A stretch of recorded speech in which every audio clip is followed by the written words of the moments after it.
नमस्कार, मैं रूपाली वर्वे और आप देख रहे हैं वेब दुनिया की खास पेशकश इलेक्शन स्पेशल बुलेटिन।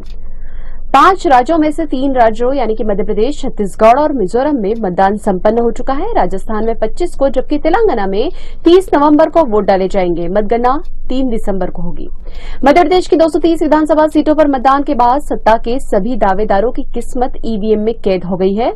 सत्तारूढ़ भाजपा और विपक्षी कांग्रेस दोनों ही पार्टियां राज्य में सरकार बनाने का दावा कर रही है। सत्ता का ऊंट किस करवट बैठेगा यह फिलहाल कोई नहीं जानता। हालांकि यह सही है कि दोनों ही दलों के बीच इस बार भी 2018 की तरह ही कांटे की टक्कर है। सट्टा बाजार भी कुछ इसी तरह के संकेत दे रहा है। परिणाम कुछ भी हो सकता है।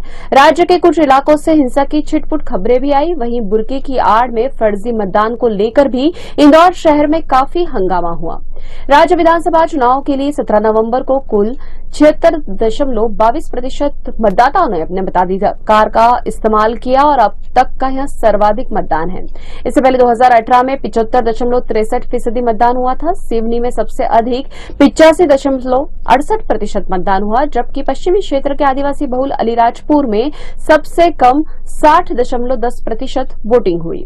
इंदौर जिले में सबसे ज्यादा 82.42% मतदान देपालपुर विधानसभा सीट पर हुआ। वहीं जीत का रिकॉर्ड बनाने वाली 2 नंबर विधानसभा में मतदान के मामले में फिसड्डी रही। यहां सबसे कम 67.37% मतदान हुआ।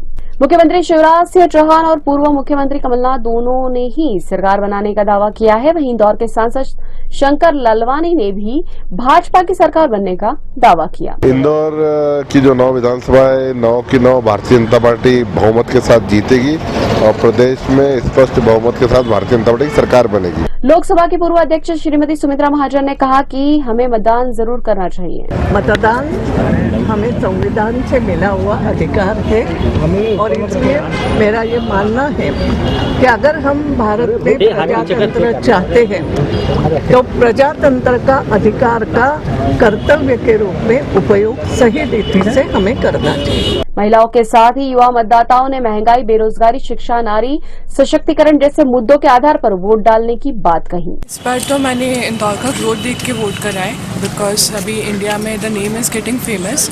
वट एवर मीडिया वगैरह यूज हो रहा है तो सिटी का नाम ऊपर आना जरूरी है। The fame is important, that is one of the reason. सरकार से अपेक्षाएं तो बहुत रहती है, सारी जितनी भी जनता है सबसे ये अपेक्षा रहती है कि जो भी चीज़ें अटकी पड़ी है उनको पूरी तरह से कंप्लीट करें, आधा अधूरा ना छोड़े और दूसरों के ऊपर बोझ ना डालें, जो अपने एंड से जितना हो सके उतना कर सके और कई चीज़ों में हम लोगों को फ़ायदा कम से कम इतना तो पहुँचाए कि हमने जो उनको वोट दिया है उससे हमको कुछ न कुछ फल तो मिले। सिर्फ उनको बैठाने से कोई मतलब नहीं है। अगले 5 सालों तक हम वही उम्मीद रखते हैं कि आगे कुछ हमारा ही अच्छा हो। महंगाई पे कंट्रोल करें और जाके जो इंफ्रास्ट्रक्चर है उसका बिल्डअप करें। इंदौर सिटी तो वैसे भी नंबर 1 है। फाइनेंशियली जो नहीं है स्ट्रॉन्ग, क्योंकि कोविड के बाद लोग काफ़ी लो उसमें चले गए, तो थोड़ा महंगाई कंट्रोल में होनी चाहिए। बाकी जैसे क्लीनेस्ट का है वो तो अभी ऐसा लग रहा है कि थोड़ा डाउन में जा रहा है, थोड़ा काफ़ी जगह पे कचरा दिखता है, वो सब चीज़ें होती है, तो वो और थोड़ा इम्प्रूवमेंट होना चाहिए, क्योंकि अभी अपन 6 से 7 बार अपन नंबर 1 पे रहे, तो आगे भी नंबर 1 पे ही रहे। हाँ, employment was one of the reasons. फिर एजुकेशन में जो चेंजेस आए हैं उसकी वजह से, तो ये 2 मेन रीज़न थे जिसकी वजह से मैंने अपना वोट दिया है।